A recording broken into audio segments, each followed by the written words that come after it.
আজকে বহু বছর পরে আপনাদের সামনে দুটো কথা বলার সুযোগ হয়েছে আমার। আলহামদুলিল্লাহ। আজকে আমরা এখানে একত্রিত কেন হয়েছি এই বিষয়টি আপনারা সকলেই জানেন। আজকে আমরা এখানে সকলে একত্রিত হয়েছি আমাদের ভাই গোলাম রাব্বানি, তার সাথে কি হয়েছে, কিভাবে এই মানুষটিকে হত্যা করা হয়েছে, কিভাবে তার পরিবার নির্যাতিত হয়েছে, এই সকল কিছুই আপনারা জানেন, কারণ আপনারা এই এলাকারই মানুষ। প্রিয় ভাই বোনেরা, এই যে গোলাম রাব্বানিকে হত্যা করা হয়েছে, গোলাম রাব্বানি শুধু একজন নয়। গত 16 বছরে যেই স্বৈরাচার বাংলাদেশ থেকে পালিয়ে গিয়েছে গত অগস্ট মাসের 5 তারিখে, সেই স্বৈরাচার গত 16 বছরে সারা বাংলাদেশে এইরকম হাজারো গোলাম রাব্বানিকে হত্যা করেছে এবং লক্ষ লক্ষ পরিবারকে নির্যাতিত করেছে। শুধুমাত্র পালিয়ে যাবার কদিন আগেও, পালিয়ে যাবার 1 সপ্তাহ আগেও থেকেও সেই পলাতক স্বৈরাচার প্রায় 2000-এর মতন মানুষকে হত্যা করেছে। পালিয়ে যাবার কয়েকদিন আগেও ক্ষমতা ধরে রাখতে প্রায় 30,000-এর কাছাকাছি মানুষকে সে বিভিন্নভাবে জখম করেছে, বিভিন্নভাবে নির্যাতন করেছে। প্রিয় ভাই বোনেরা, এই যে গোলাম রাব্বানি, এই মানুষটি কে ছিল? মানুষটি একজন সাধারণ মানুষ ছিল। মানুষটি একজন রাজনৈতিক কর্মী ছিল। তার দোষ কি ছিল? তার দোষ ছিল সে দেশের মানুষের যেই অধিকার, কথা বলার অধিকার বলি আমরা, ভোটের অধিকার বলি আমরা, অর্থাৎ মানুষের যে অধিকার, ওই যে পালিয়ে গেছে যে 5 তারিখে স্বৈরাচার, সে সেই অধিকারকে দাবিয়ে রাখতে চেয়েছিল। গোলাম রাব্বানি সেটার বিরুদ্ধে প্রতিবাদ করেছিল, মানুষের পক্ষে কথা বলেছিল, মানুষের কথা বলার পক্ষে, মানুষের অধিকারের পক্ষে, মানুষের রাজনৈতিক অধিকারের পক্ষে কথা বলেছিল। এবং সে কারণেই স্বৈরাচারের দোসর তাকে হত্যা করেছে, এরকম বহু হত্যা করেছে। প্রিয় ভাই বোনেরা, আজ আমরা হয়তো গোলাম রাব্বানি সহ আরো যারা আমাদের ভাইরা শহীদ হয়েছে তাদেরকে আমরা ফিরিয়ে আনতে পারবো না। যারা বিভিন্নভাবে ক্ষতিগ্রস্ত হয়েছেন, আমাদের যে সকল ভাইয়েরা বোনেরা ক্ষতিগ্রস্ত হয়েছেন, বিভিন্নভাবে পঙ্গুত্ব নির্যাতনের শিকার হয়েছেন, পঙ্গুত্ব বরণ করেছেন, তাদেরকে হয়তো চিকিৎসার মাধ্যমে আমরা কাউকে কাউকে সুস্থ করে সম্পূর্ণভাবে সুস্থ করতে পারবো, কাউকে কাউকে হয়তো কিছুটা হলেও আমরা সুস্থ করতে পারবো। যেই পরিবারগুলো বিভিন্নভাবে ক্ষতিগ্রস্ত হয়েছে, আপনারা সহ বাংলাদেশের মানুষ যাদের পক্ষে সম্ভব, সেই মানুষগুলো যদি এই পরিবারগুলোর পাশে আমরা যার যতটুকু সামর্থ্য আছে তা নিয়ে যদি আমরা পাশে দাঁড়াই, তাহলে সেই পরিবারগুলো আগামী যে কয়দিন বেঁচে থাকবে কিছুটা হলেও ভালো থাকবে। প্রিয় ভাই বোনেরা, আজ স্বৈরাচার পালিয়ে গিয়েছে। বাংলাদেশ, বাংলাদেশের মানুষ এখন স্বৈরাচার মুক্ত। এখন সামনে আমাদের আরেকটি বড় যুদ্ধ। কি সেই যুদ্ধ? যেই সংগ্রাম, যেই আন্দোলন বিগত 16 বছর যাবত এই দেশের মানুষ, বিশেষ করে রাজনৈতিক দলগুলোর নেতাকর্মীরা করেছিল মানুষের সহযোগিতা নিয়ে, মানুষের সমর্থন নিয়ে, সেই অধিকারকে, যে অধিকারকে প্রতিষ্ঠিত করার জন্য, সেই অধিকারগুলোকে পর্যায়ক্রমিকভাবে আমাদের এখন প্রতিষ্ঠিত করতে হবে। এই গোলাম রাব্বানিরা যারা শহীদ হয়েছে, যারা নিজের জীবন দিয়েছে, তাদের লক্ষ্য কি ছিল? প্রথম লক্ষ্যই তাদের ছিল মানুষের রাজনৈতিক অধিকারকে প্রতিষ্ঠিত করা, মানুষের বাক স্বাধীনতাকে প্রতিষ্ঠিত করা। কারণ খুব সহজ কথায় যদি আমরা বলি, এই যে মানুষগুলো আপনারা এখানে যারা বসে আছেন অথবা দাঁড়িয়ে আছেন, যারা এই আজকের এই সমাবেশে উপস্থিত হয়েছেন, বিভিন্ন কথা শুনেছেন, প্রত্যেকটি মানুষের বিভিন্ন বিষয় আছে। কেউ এখানে কৃষক আছেন, কেউ এখানে ছাত্র আছেন, কেউ এখানে বিভিন্ন পেশার শ্রমিক আছেন। প্রত্যেকটি মানুষেরই বিভিন্ন বিষয় আছেন। এখন এই মানুষগুলোর বিভিন্ন রকম বিষয়ের মধ্যে বিভিন্ন রকম সমস্যা আছে। এই সমস্যাগুলো, বেকার আছেন, বহু শিক্ষিত বেকার হয়তো এখানে বসে আছেন, আপনাদের কর্মসংস্থান দরকার। বহু কৃষক আছেন, কৃষির বিভিন্ন সমস্যা আছে, পানির সমস্যা, বিদ্যুতের সমস্যা, বিভিন্ন রকম সমস্যা আছে। সেই সমস্যাগুলোর সমাধান প্রয়োজন। প্রাইমারি স্কুলের শিক্ষক বা হাই স্কুলের শিক্ষক আছেন, শিক্ষকদের বিভিন্ন সমস্যা আছে, হয়তো বেতন সমস্যা আছে, স্কুলের চাল ভাঙা সমস্যা আছে, সেগুলো ঠিক করা প্রয়োজন। ছাত্র ছাত্রীরা আছেন, তাদের বিভিন্ন শিক্ষার উপকরণ সহ বিভিন্ন বিষয় আছে যেগুলো সমস্যার সমাধান করা প্রয়োজন। সামগ্রিকভাবে এলাকার মানুষের বিভিন্ন রকম অসুবিধা সুবিধা থাকতে পারে। এই সুবিধা অসুবিধাগুলোকে দূর করতে হবে আমাদের। এবং এই সমস্যার যদি সমাধান করতে হয়, কৃষকের সমস্যার সমাধান যদি করতে হয়, অথবা সমস্যা অন্তত কমিয়ে আনার উদ্যোগ যদি গ্রহণ করতে হয়, শিক্ষার যদি বা সমস্যা কমিয়ে আনার উদ্যোগ গ্রহণ করতে হয়, এই যে এতগুলা মানুষ আপনার এখানে আজকে উপস্থিত হয়েছেন, প্রত্যেকটা মানুষেরই স্বাস্থ্য সংক্রান্ত বিষয় একটি আছে, গুরুত্বপূর্ণ বিষয় জীবনের। এই মানুষগুলোর যদি স্বাস্থ্য সেবা কম বেশি নিশ্চিত করতে হয়, যাতে করে একজন মানুষ, সে নারী হোক পুরুষ হোক যে কোনো বয়সেরই হোক মানুষ, সে যদি অসুস্থ হয়, সেই মানুষটা যাতে ঠিক মতন ডাক্তারের পরামর্শ পায় বা চিকিৎসা পায়, ঠিক মতন যাতে ওষুধ নিতে পারে, এরকম অনেক কিছু বিবেচনা যদি করতে হয়, তাহলে এই সমস্যাগুলো সারা দেশেই কম বেশি মানুষের আছে। দেশের বহু সমস্যা আছে, এই সমস্যাগুলোর পর্যায়ক্রমিকভাবে আমাদের সমাধান করতে হবে। এখন এই সমাধানগুলো করতে হলে নিশ্চয়ই কাউকে তো থাকতে হবে যারা আপনাদের এই সমস্যার সমাধানগুলোর কথা তুলে ধরতে পারে। গোলাম রাব্বানিরা চেয়েছিল দেশে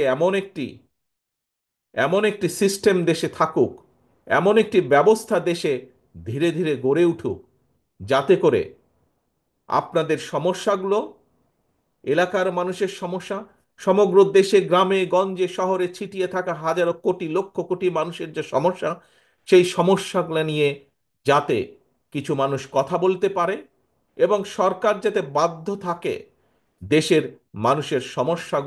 সমস্যাগুলো সমাধান করার।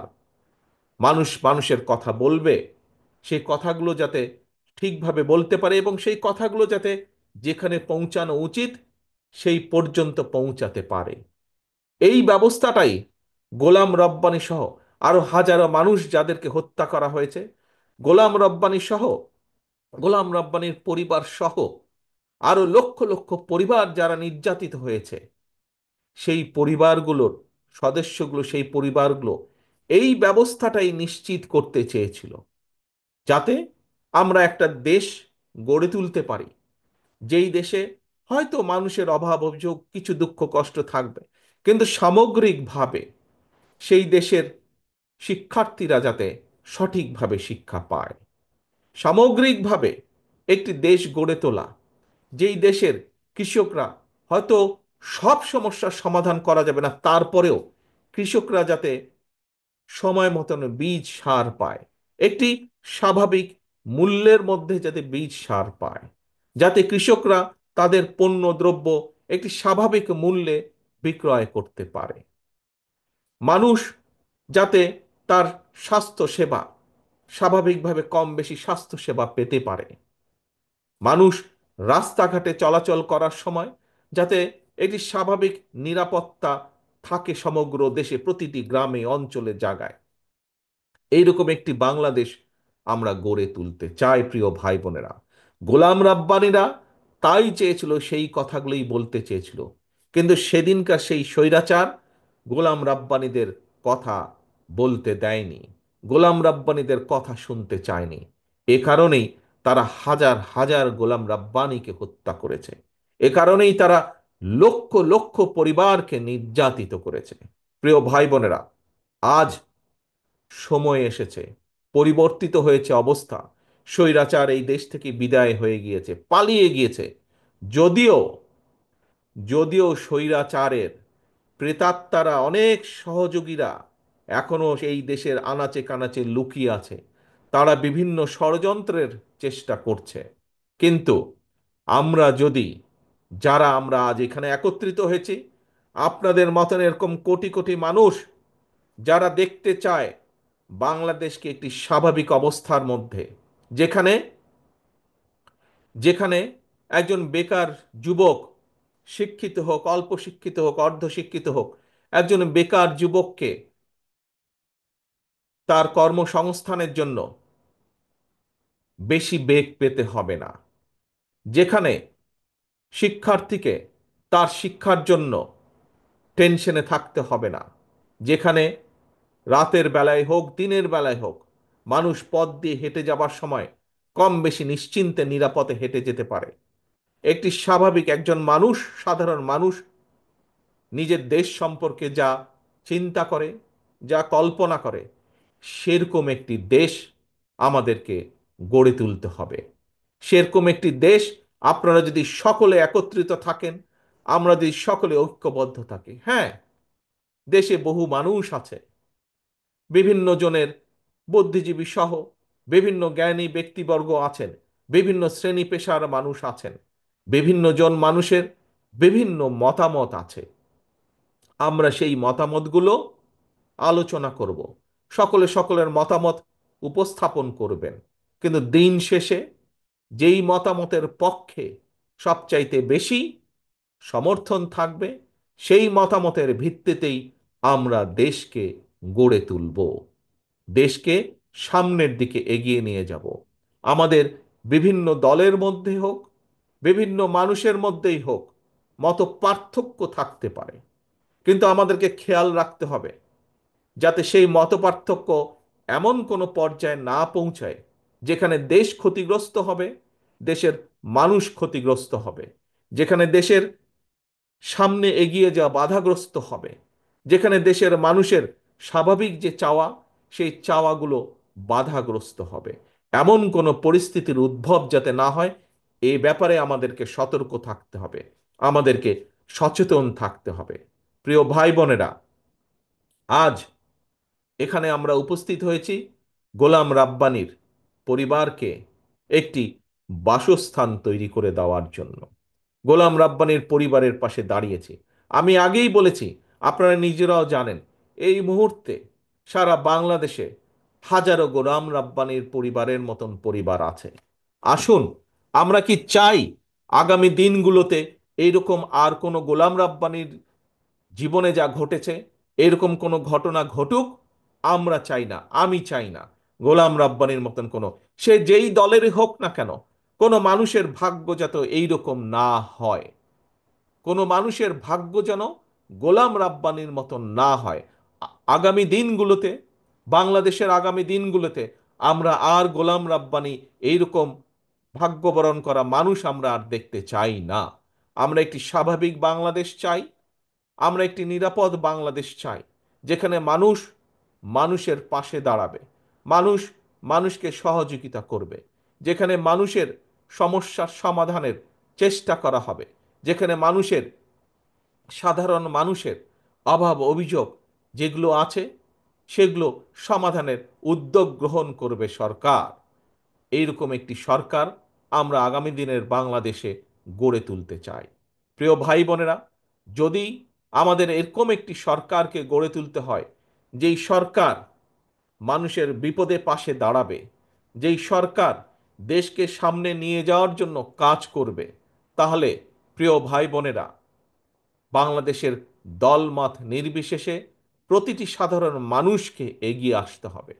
এবং সমগ্র পৃথিবীতে আপনারা প্রায় দেখেন, টিভির পর্দায় দেখেন, পত্রপত্রিকায় দেখেন, বিদেশের অনেকগুলো দেশ, এই যে আমি যুক্তরাজ্যে আছি, এই দেশ সহ আরও যেই দেশগুলোকে, যাদেরকে আমরা উন্নত দেশ বলি, আমরা জানি যে এইসব দেশের সরকাররা জনগণের জন্য কাজ করে, জনগণের স্বাস্থ্যের জন্য কাজ করে, জনগণের শিক্ষা ব্যবস্থার জন্য কাজ করে, জনগণের নিরাপত্তার জন্য কাজ করে, নারীদের জন্য কাজ করে, শিশুদের জন্য কাজ করে, শ্রমিকদের পাশে দাঁড়ায়, শ্রমিকদের বিপদের সময় কৃষকদের পাশে দাঁড়ায়।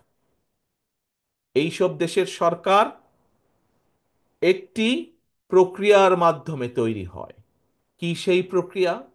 যেই দেশগুলোর দিকে আমরা তাকিয়ে থেকে, আহা, এই দেশগুলো কিভাবে নিজেদের দেশকে গড়ে তুলেছে, এইরকম যেই দেশগুলো আছে, সেই দেশগুলোতে একটি প্রক্রিয়া ফলো করা হয়, অনুসরণ করা হয়। সেই প্রক্রিয়াকে বলে নির্বাচন প্রক্রিয়া। গণতান্ত্রিক উপায় নির্বাচন প্রক্রিয়া।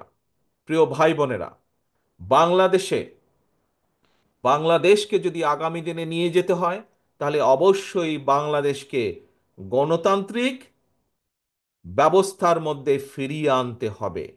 সেটি ইউনিয়ন পরিষদের নির্বাচন হোক, সেটি পৌরসভার নির্বাচন হোক, সেটি উপজেলা পর্যায়ের নির্বাচন হোক, সেটি সংসদ পর্যায়ের নির্বাচন হোক, সেটি মসজিদ কমিটির নির্বাচন হোক, সেটি কোনো প্রতিষ্ঠানের নির্বাচন হোক, কিন্তু নির্বাচন প্রক্রিয়ার ভেতরে বাংলাদেশকে ফিরিয়ে আনতে হবে।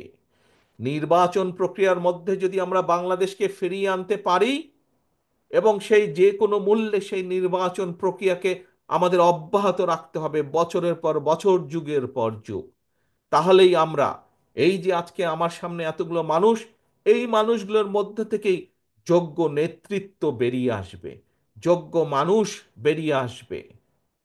কেউ বেরিয়ে আসবে ইউনিয়ন পরিষদের মেম্বার অথবা ইউনিয়ন পরিষদের চেয়ারম্যান হিসাবে, কেউ হয়তো বেরিয়ে আসবে পৌরসভার চেয়ারম্যান হিসাবে, কেউ হয়তো বেরিয়ে আসবে উপজেলা চেয়ারম্যান হিসাবে, কেউ হয়তো বেরিয়ে আসবে সংসদ সদস্য হিসাবে। কিন্তু প্রকৃত মানুষের ভোটে যারা বেরিয়ে আসবে নির্বাচনের মাধ্যমে, সেই মানুষগুলো কাজ করবে মানুষের জন্য, সেই মানুষগুলো কথা বলবে তার এলাকার মানুষের জন্য, সেই মানুষগুলো কাজ করবে সামগ্রিকভাবে দেশের মানুষের জন্য, সামগ্রিকভাবে দেশের জন্য। প্রিয় ভাই বোনেরা, আসেন, আমরা আন্দোলন করেছি, সংগ্রাম করেছি, বহু মানুষ আত্মহতি দিয়েছে। এখন হচ্ছে, সামনের দিন হচ্ছে দেশ গড়ার পালা। যেই স্বৈরাচারের বিরুদ্ধে আমরা আন্দোলন করেছিলাম, এই দেশের সকল শ্রেণী পেশার মানুষ ঐক্যবদ্ধ হয়ে যেই স্বৈরাচারের বিরুদ্ধে আন্দোলন করেছে, সেই স্বৈরাচার পালিয়ে গিয়েছে, সেই স্বৈরাচার দেশ ছেড়ে পালিয়ে গিয়েছে। এখন সামনে হচ্ছে দেশ গড়ার সময়, এবং এই দেশকে যদি গড়তে হয়, দল মত নির্বিশেষে আমাদের সকলকে ঐক্যবদ্ধ হতে হবে। আমরা যদি ঐক্যবদ্ধ থাকতে পারি, আমরা যদি দৃঢ়ভাবে প্রতিজ্ঞ থাকতে পারি, তাহলেই এই দেশকে আমরা সামনের দিকে নিয়ে যেতে পারবো। বহু কাজ বাকি সামনে, প্রিয় ভাই বোনেরা, সামনে বহু কাজ বাকি। এই দেশে ফসলের উৎপাদন বাড়াতে হবে, এই দেশে খাল খনন করতে হবে, এই দেশের বন্যা ব্যবস্থার দূর করতে হবে, এই দেশের শিক্ষা ব্যবস্থাকে ঠিকভাবে ঢেলে সাজাতে হবে, এই দেশে যুবক যারা আছে, বেকার যুবক যারা আছে, তাদের কর্মসংস্থানের ব্যবস্থা করতে হবে, এই দেশে মিল ফ্যাক্টরি গড়ে তুলতে হবে, বহু রাস্তাঘাট ভাঙা আছে সেগুলো ঠিক করতে হবে। বহু কাজ বাকি আছে, এই দেশের মানুষের স্বাস্থ্য সেবা গড়ে তুলতে হবে। এই দেশে সেই জন্যই আমরা বলেছি যে আমরা হেলথ কার্ড দিতে চাই। এই দেশের গ্রামীণ পরিবারগুলোকে, প্রান্তিক মানুষের পরিবার, কৃষক সহ সকলকে একটি অবস্থার মধ্যে আনতে হবে যেখানে কৃষক টাইম মতন তার সহযোগিতা পাবে রাষ্ট্রের পক্ষ থেকে। আমরা এই পরিকল্পনাগুলো করেছি। সেই জন্যই এর আগে দেখেছেন এখানে বক্তারা বলেছেন যে আমরা দেশের মানুষের সামনে 31 দফা নামে 31টা দফা দিয়েছি। নিশ্চয়ই এই 31 দফার কথা কম বেশি আপনারা শুনেছেন, শুনেছেন না আপনারা? 31 দফার কথা, 31 দফার কথা আপনারা শুনেছেন। এই 31 দফার মাধ্যমে আমরা বলেছি যে আমরা কিভাবে বিভিন্ন পর্যায়ে বিভিন্ন শ্রেণী পেশার মানুষের পাশে আমরা দাঁড়াতে চাই, যদি আমরা ইনশাল্লাহ আল্লাহর রহমতে বাংলাদেশের মানুষের সমর্থন নিয়ে বিএনপি সরকার গঠন করতে পারে। প্রিয় ভাই বোনেরা, একটি কথা আপনাদের সামনে আমি আবার বলে দিতে চাই, আগে যেভাবে বলেছি, বিএনপি সকল সময় দেশের মানুষের সাথে ছিল। বিএনপির সবচেয়ে বড় শক্তি জনগণ। এই জনগণের সাথে বিএনপি থাকতে চায়। বিএনপি যখনই সুযোগ পেয়েছে অতীতে, প্রতিবার আপনারা দেখেছেন কিভাবে বিএনপি আপনাদের পাশে থাকার চেষ্টা করেছে। হয়তো আমরা সকল সময় 100% সফল হতে পারিনি বিভিন্ন কারণে, কিন্তু আমরা কখনো জনগণের পাশ ছাড়িনি। আমাদের সকল ক্ষমতার উৎস জনগণ, এই কথাটা আমরা বলি, রাজনৈতিক সকল ক্ষমতার উৎস আমাদের জনগণ। আমরা সকল সময় চেষ্টা করি জনগণের পাশে থাকতে, জনগণের পাশে থেকে জনগণকে পাশে রাখতে। কাজে প্রিয় ভাই বোনেরা, আসুন আজকে আমরা এখানে প্রতিজ্ঞা গ্রহণ করি। আজকে এই যে আমরা গোলাম রাব্বানির পরিবারের কে একটি ঘর তুলে দিলাম, আমরা প্রতিজ্ঞা করি যে বাংলাদেশে আমরা আর গোলাম রাব্বানির যা হয়েছে, তার সাথে যা করা হয়েছে, তাকে যেভাবে হত্যা করা হয়েছে, এইরকম হত্যাকাণ্ড আমরা বাংলাদেশে ইনশাল্লাহ আর ভবিষ্যতে দেখতে চাই না। আমরা চাই না আর কোনো পরিবার এই দুঃখ কষ্টের মধ্যে দিয়ে যাক।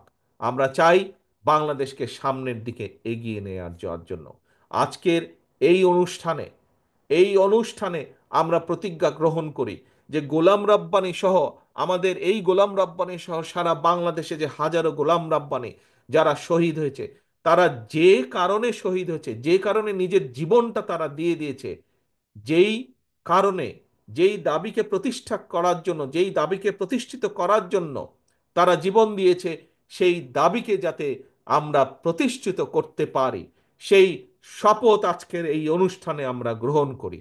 এবং সেই শপথ গ্রহণ করার মাধ্যমেই আজকে আমরা এখান থেকে যে যার ঘরে ফিরে যাব। আসুন আজকে আমাদের এই অনুষ্ঠানের শপথ হোক, গোলাম রাব্বানি সহ হাজারো গোলাম রাব্বানি যেই মানুষের অধিকার প্রতিষ্ঠিত করার জন্য নিজের জীবনকে উৎসর্গ করেছে, ইনশাল্লাহ আমাদের জীবনের শেষ দিন পর্যন্ত আমাদের চেষ্টা অব্যাহত থাকবে এই দেশে, বাংলাদেশে, বাংলাদেশের মানুষের অধিকারকে প্রতিষ্ঠিত করার জন্য। প্রিয় ভাই বোনেরা, এই বক্তব্য রেখে আমি আপনাদের কাছ থেকে ইনশাল্লাহ বিদায় নিচ্ছি। দোয়া করবেন যাতে আমি দ্রুত আপনাদের মাঝে ফিরে আসতে পারি। দোয়া করবেন যাতে এই এলাকায়, যেভাবে দেশে থাকতে শীতের সময় এই এলাকায় এসে দুস্থ মানুষের পাশে দাঁড়াতে পারতাম আমি, আবার যেন ভবিষ্যতে সেরকম গম্পল নিয়ে, সোয়েটার নিয়ে দুস্থ মানুষের পাশে দাঁড়াতে পারি। সেই দোয়া চেয়ে আপনাদের সকলের কাছ থেকে বিদায় নিচ্ছি। আল্লাহ হাফেজ। বাংলাদেশ জিন্দাবাদ। বাংলাদেশ জাতীয়তাবাদী দল জিন্দাবাদ।